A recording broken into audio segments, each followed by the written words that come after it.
Good. He's saying, I'm selling fans. He's saying, the fans were looking very nice and very attractive. So minister calls him and says, "Ke bhaiya pankha kitne ka hai?" He's saying, "Sahab, 1,000 rupees. He's saying, this man, he's gone mad or what? He's telling me for this fan 1,000 rupees. He's saying, yes, 1,000 rupees. He's saying, this good, best quality fans today you get in 600 and 700 rupees. He's saying, sir, but this fan will last you only for about 2 years, 3 years. My fan will last you for 100 years.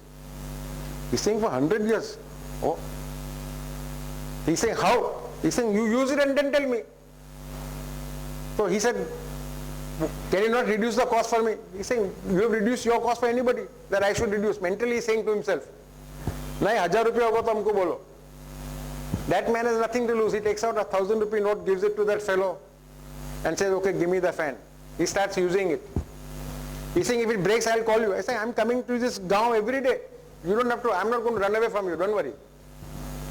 Okay, not bad. He starts using the fan, minister. On the 3rd or 4th day, the fan breaks. The fan breaks. He's saying, bhai, this man, he has fooled me like anything. What happened? That man was immediately summoned. Minister thought he would run away, he would not come. He comes and faces the minister. He's saying, तुम्हारा पंखा टूट गया. He's saying, नहीं, साहब आपको पंखा वापरने को नहीं आता है. He's saying, I am a minister, you are teaching me how to use the fan. Yes, तुमको पंखा वापरने को नहीं आता है. That is my this thing. He's saying, what do you mean? I was using this. No, you have to hold the fan and keep shaking your head like this. He's saying, that is perception. But the moral of the story is, it is how you think and how you interpret. We don't have clarity in our thinking. Clarity is our biggest problem. See, we take things for granted in life. Ke bhai, ye ho jayega, aisa hoga, vaisa hoga. No, these things don't work. If you are feeling not sure about something, immediately ask for a clarification.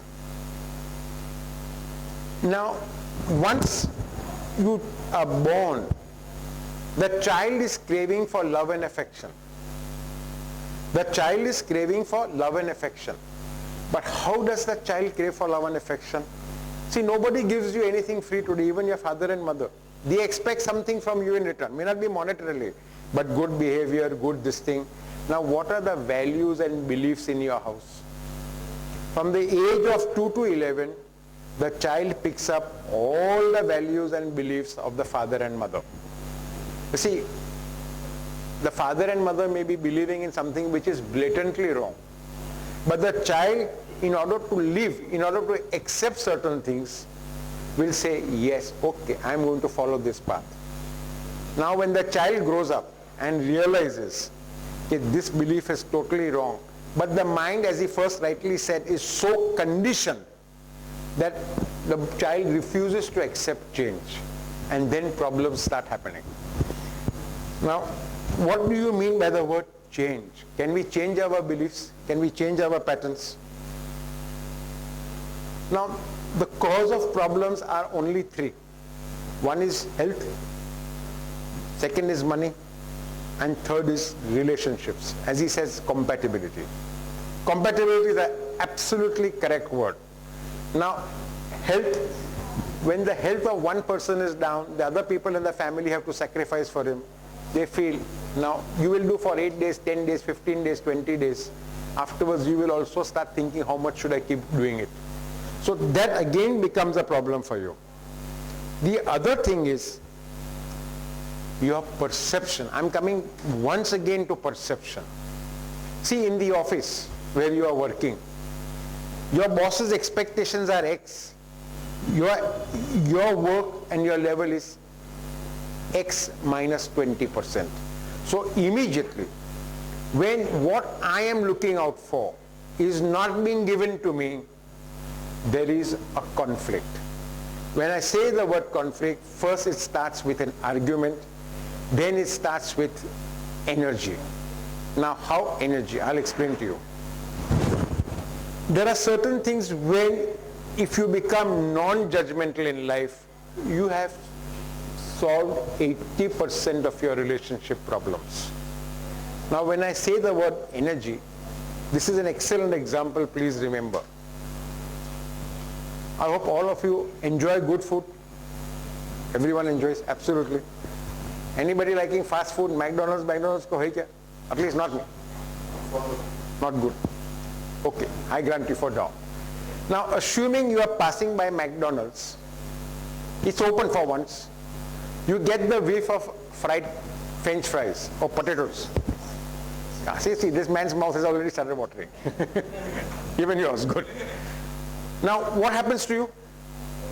You're overpowered and you That's good. Yeah, correct. develop a craving for it. You develop a craving. Okay. You develop a craving for it. What about you? Smells. Good. What about you, madam?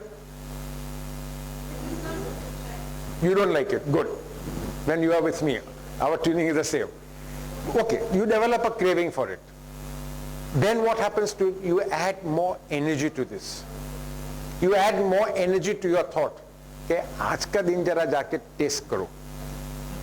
Then you walk inside, enjoy the French fries and come out. But this same gentleman today, if he has to attend an important court case, he being a lawyer, and if he is passing by McDonald's, what would he do? He will just walk away and go. Otherwise my court case gets dismissed. Dismiss, isn't it? So what happens? He did not give importance to that energy, that thought. But the moment you give energy to the thought, you are caught in a groove. The important thing is, don't give energy to the wrong thought. Just move away from it. Slowly and steadily move away from it. Initially, your ego will say, this is all humbug. Because ego means what, ultimately? Evil going on. Evil going on, very good, I've learned something, but I speak little differently. Drop the E, let it go, everything will go. That is ego. But this is a very good definition, evil going on. Evil going on. So, once you drop your ego, once you drop your inhibitions, you've solved most of your problems in life. But your ego always would like to pull you on the other side. No, this is humbug, don't listen to this. You just go on in that chakki of yours, you keep being pounded and pounded, and then finally you say, no, my ego is right, forget about it. But if once you decide to overpower your ego, then things become very smooth. Now, I do not know if somebody's attended my lecture in the past, but to overpower your ego, you have to use either your willpower or your visualization. Whom would you give more importance to, your willpower or your visualization technique? Willpower? Visualization. I'll ask both of you to prove it. Anybody decide visualization or willpower? Visualization, yes, he's attended. Can you tell me which is more important? I don't know which is important, but I've heard that visualization is a better visualization. Okay, visualization. Okay, the answer is visualization. See, because what happens, whatever we keep thinking, whatever we keep visualizing in our mind's eye, in our mind, we manifest. The universe is very big. The universe is very big. Whatever you keep thinking, okay, I am not well, I am not well, I am not well.